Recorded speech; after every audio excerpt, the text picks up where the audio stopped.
Hello my dudes, welcome back to Vlogmas. Today's video is going to be a little different. These have all been different, but astrocartography. Do you know what that is? It's been a journey. I first heard of astrocartography from my friend Catherine. She posted on her story weeks ago, maybe a month or so ago. And then she talked about it again in a recent vlog. And ever since she mentioned it, I was like, that sounds like something I want to explore. So astrocartography, by the way, I am obviously not an expert. I feel like this is under the realm of like astrology in general, in which case same thing where like I like to dabble in it. I think it's interesting. I mostly just like to read things that are apparently true for me. I don't take too much of this too seriously, but I also don't want to be disrespectful in this, so any jokes that I'm cracking are just for funsies. So astrocartography is basically the idea that your birth chart can be like mapped out on a map, and then based on certain lines and where certain planetary lines are means that you will have positive or negative associations with a particular place. Especially the closer the line is to a place, the further away you might still feel some effects, but not as much. I should have just Googled this, you know? Why did I try to explain it myself? Okay, so right now I'm on astro.com, and I think this was the first one that I ever tried to look at. It says Astro Click Travel is designed as an introduction to locational astrology. Its use is meant for entertainment, and maybe you would like to test certain influences on a holiday trip. Please do not base important life decisions on Astro Click Travel. So yeah, you look at this, you can put in all your birth info. You've got to know where you were born, what time exactly. I realize that I keep mixing up my birth time. Like I look at my birth certificate and I'm like, okay, don't forget it. That's so obvious. And then next time I forget what it is. So I had to double check my birth certificate again to make sure this is accurate. I did this and I am looking at this map and I go, how the fuck do you read this? What do any of these things mean? And why is there not an explainer? Because, you know, you put in your birth chart stuff and you can find websites that'll explain to you, like, what does this mean? What is your sun sign, your rising, your moon? How does that affect you, apparently? But this has no explainer. And I'm just like, huh? And it even hurts my eyes to look at it. Ugh, even zooming in, I'm like, oh my God. Like I can zoom in and see the lines, but then I'm like, I don't know, what is this purple line? What is this sign? I don't know what that symbol means. So clearly I'm in over my head. So I kind of gave up on the idea for a bit, and then I realized I could get an astrocartography reading, okay? And because this is Vlogmas, I'm willing to spend some money. I will spend some coin for the sake of our entertainment. So I went to Etsy because I know Etsy has the goods. And I just searched astrocartography, found a couple of different accounts that are doing this. I decided to buy from two accounts, two readings, so that I could compare if they said similar things. It should all be similar because again, it's all based off of a map, but the readers are really reading, like somebody would read a birth chart, they're reading your map and they're trying to interpret or explain that to you. So it's like, okay, cool, you know, I just want to see how this goes. And they're pretty like cheap readings, you know. I think one of them was like $5 or $7. Another one was maybe 10, so didn't have to ball out too much. Initially when I Googled it, I found some people who were like, I will do your astrocartography reading for just $150. And I'm like, no. So I submitted my order and then I was waiting to hear back. And this is the first order that I got. Let me read the listing. Let's see how this was described. The Best Places report does something amazingly simple and powerful. It tells you which towns and cities are best for the area of life you are most interested in. Instead of looking at an astro map or running an astrological analysis for particular cities, you can do that. I'm gonna have to do that after, duh. The Best Places report simply tells you what the best places are. Why can't I read that? Say that. So anyway, this whole concept intrigued me because like Catherine was talking about moving to Seattle and just like kind of that connection that you feel with the place, like where sometimes you go somewhere and you just feel like, oh my God, I love this place. I feel at home here. And then some places you go and you're like, oh, I don't connect with this place, or even there are bad vibes in this place. It's really not for me. Who knows? So I just thought it would be interesting to see, you know, the handful of places that I've lived in or visited, see if they pop up on my chart in a good or bad way. I just wanted to know. I love a reading. I could very easily be taken advantage of. This Best Places report includes love and romance, vocation and career, friendship and family, detailed friendship and family, like a lot of things, And the potential regions that you can choose from include basically, you can do the whole world or you can do specific regions. So it just asks for which region. I really can't speak. It asks for which regions you want, and the difference between one region would be 746, up to 6 regions would be 1083, and worldwide would be 1158. So it's like, okay, clearly I want worldwide so that I have all the options, right? So I paid for worldwide, and then it asked for name, date of birth, exact time and location of birth, email, and then the regions if you wanted to be specific. By the way, when I was ordering these, I was like, can you steal my identity with this information? Should I maybe be not giving out my location and exact time of birth? Like, I feel like people can use all of this information potentially to steal my identity. But then I was like, you know what? No, I actually took a lot of my identifying information off of my Etsy, so it no longer says my full name. I just listed my name as T. And then otherwise I'm like, you know what? If you're gonna steal my identity, just do it. Just get it over with. I will pay you $5 to do it. So I had also read the reviews on this one, and you know, I wanted to get a sense of who's buying this. What are they looking for? What are they getting out of this? The amount of detail in this report is insane. Insane detail. Is that the same person? It is. Okay, Jennifer. I was like, she keeps saying insane. That's one thing is I'm trying to stop myself from saying crazy or insane as descriptors. Just trying to get in that habit. So yeah, I'm like, Jennifer, stop saying that. Okay. A review from Jessica. I ordered the world one, and wow, there are so many cities and counties according to my birth chart. There are so many in general, which you guys haven't seen it yet, but she's right. There are so many. Another review. Really insightful, overwhelming, but wonderful amount of information.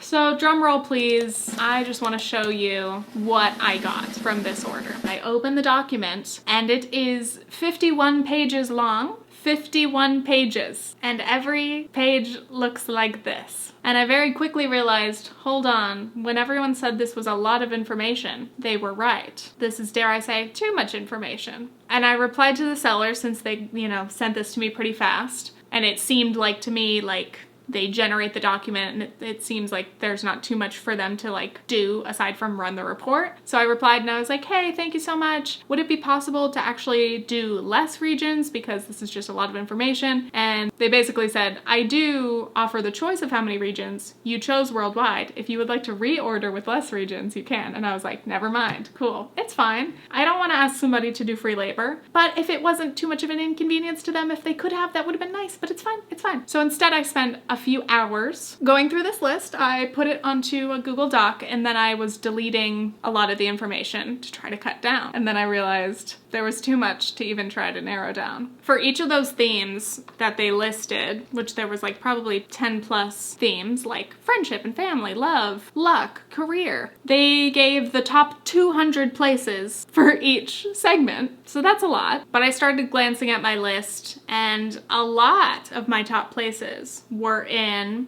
Indonesia, Myanmar, Burma, Thailand, Russia, China. I was like, wow, this is fascinating. I wouldn't have guessed. I haven't been to any of those places. Nope, haven't. I have always wanted to go to Russia, but I was like, wow, this is not what I was expecting. I don't know. But then I realized after having this entire worldwide report that I probably should have prioritized the United States because it's most likely that I will continue to live here or visit places here, or at least, you know, Western Europe and the UK. Chances are I'm not going to relocate to Indonesia or China or Russia. But again, if I go there and I feel that magic, maybe. So I painstakingly went through the document trying to delete everything that basically wasn't North America, Europe. That was basically it. Then I realized on the document I could Control F, find how many times a certain place was mentioned so that I could see, ooh, let's look at some patterns. So that's what I did here. Myanmar 20 times, Burma 34 times. So I just learned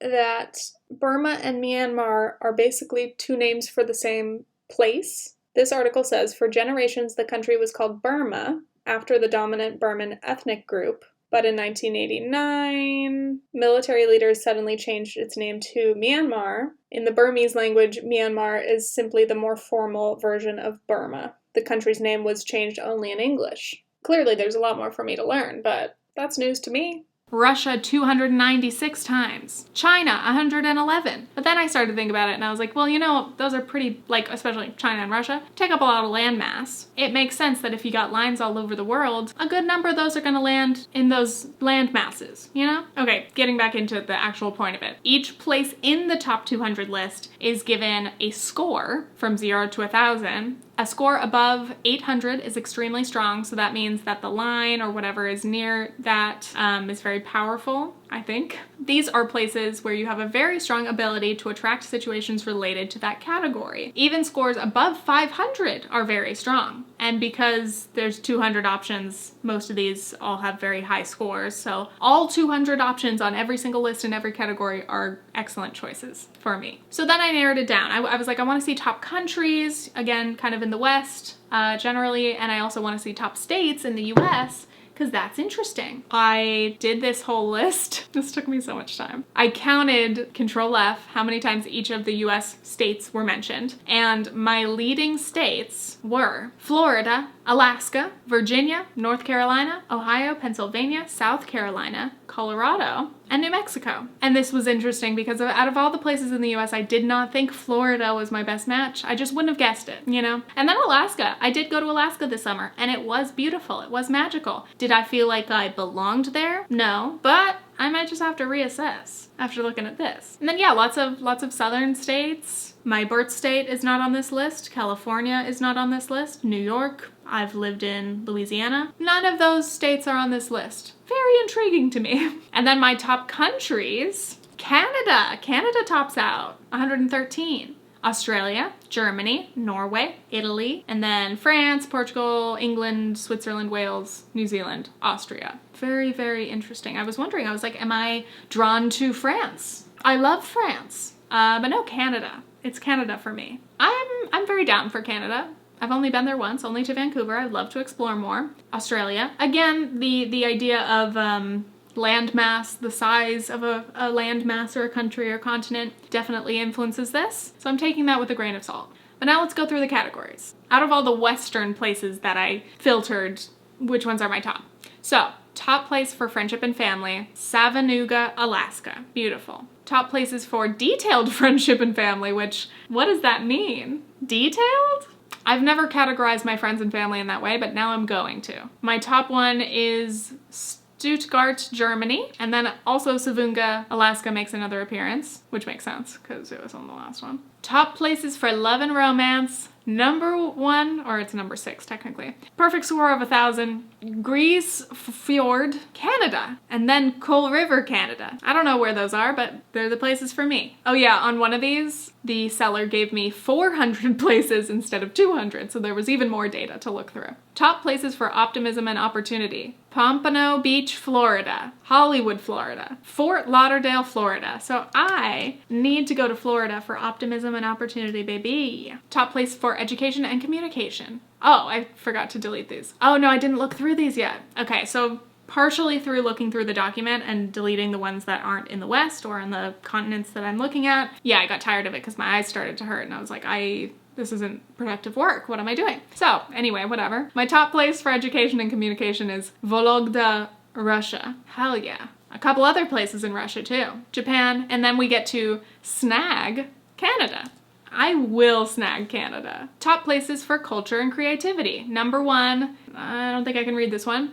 Vysogorsky, Russia. My eye just twitched. But yeah, the universe is telling me Russia is where I'm supposed to be. So anyway, yeah, this report was not giving me a lot of hope. It was a lot of information, I will say that. But did it help me? No, it was very confusing and my brain hurts every time I look at this list. So I appreciate the work of the Etsy seller, but this just wasn't my type of reading. Maybe I should have asked a question about the format of the reading. I don't know what I expected. I don't know if I expected a verbal reading or a typing reading or a 51-page document. I expected nothing. I just said, take my money. That's all. So finally, we get to my second out of 2 readings. And spoiler, I liked this one a lot more. Thank God. This one was $5 astrogeography reading. Where to live and travel for the best experience for you. Again, $5. What a freaking steal. The reviews were great. A lot of really happy consumers. And I guess I didn't read the description, but it basically says this recording will cover the areas on the planet where you can find love, find happiness, career, and where you can shine. It's an audio recording message to you through Etsy. So I didn't read that because I didn't know what I was expecting. I wasn't expecting an audio recording, but it was great. And I did already listen to this. I know I wanted to save it for, I listened to part of it. We'll listen to the whole thing right now. It's a 15-minute audio recording, which is great. I would say perfect amount of time. Shorter, I would have been like, you know what, I would like some more information. Longer, I would have been like, okay, I don't need too much, you know? So let's listen. Let's take a listen. Hi, this reading is for T. Thank you so much for booking a reading with me. I'm so excited to read for you and to connect with you. I already liked it. I was like, you know what, this is nice. You know, like when you get a reading, I've only gotten a handful of readings in my life. You know, maybe I got one in New Orleans, just a little sit down tarot reading. I also did some kind of a reading with a psychic when I was like 18, which was very illuminating. But anyway, I'm gonna speed this up just so we can get through it. But let's continue. I see here that your shipping address is in New York.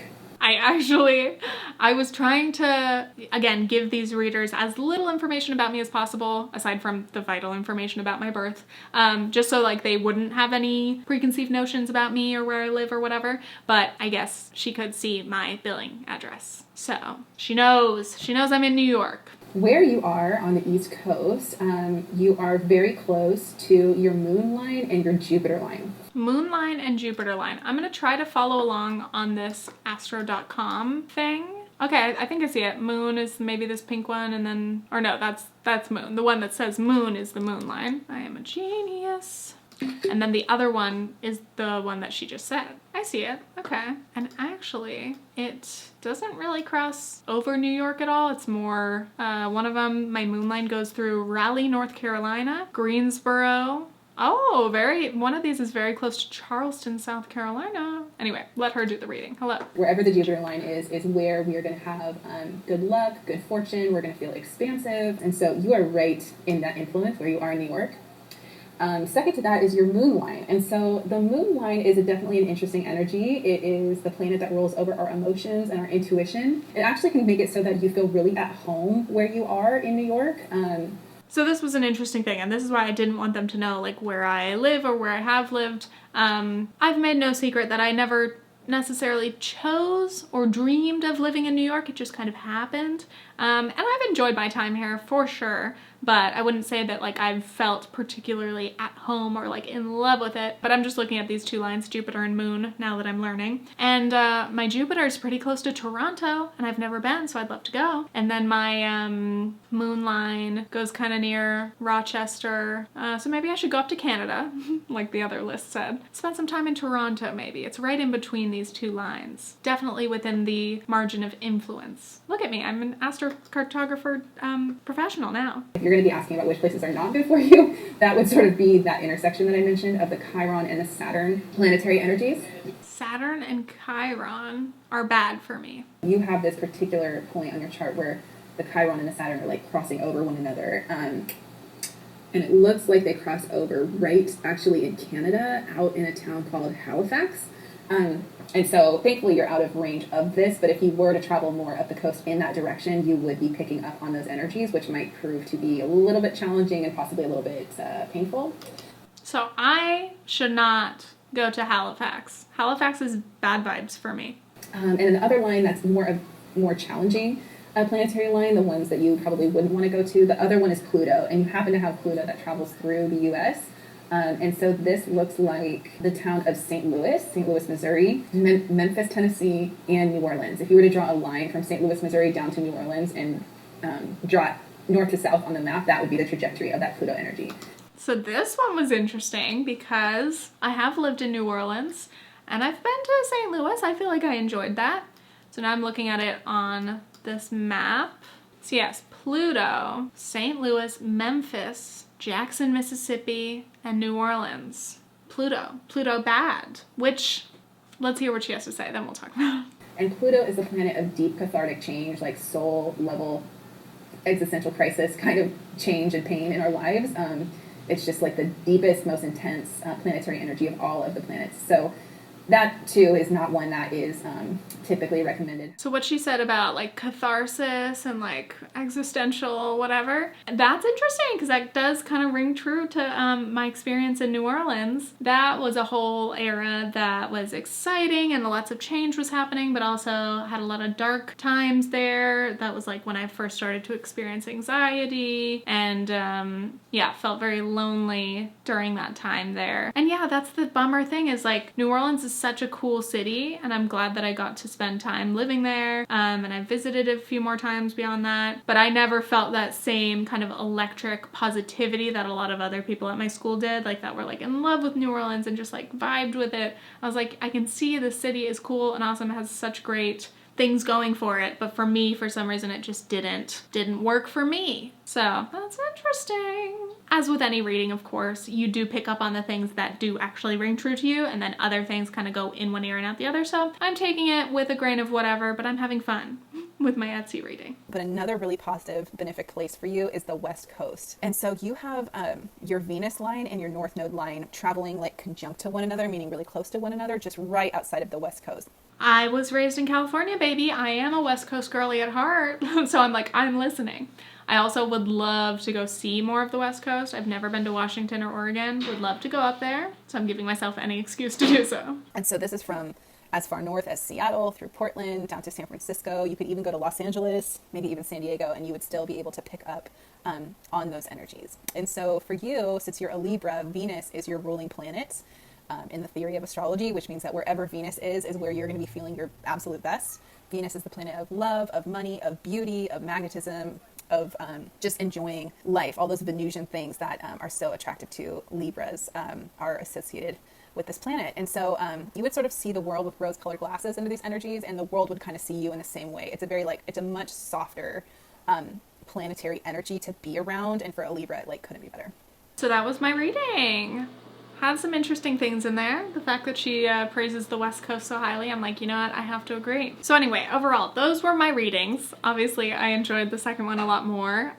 Gave me a lot more explanation than the 51-page document. I'm gonna be thinking about that 51-page document forever. And now I wanna figure out what these other lines mean, because I see other lines that weren't really touched on, and I just wanna know, I wanna know more. If this is your first intro to astrocartography, highly recommend going to somebody knowledgeable about it. Obviously, I am not, but I think it's just a fun little thing to look at if you're into astrology already. And I mean, I would recommend the reading from that second lady on Etsy. So this is her username if you want to go get a little reading. This was a fun experiment. Very interesting, very interesting. Thank you for watching and stay tuned for our next Vlogmas upload. Okay, thanks, bye!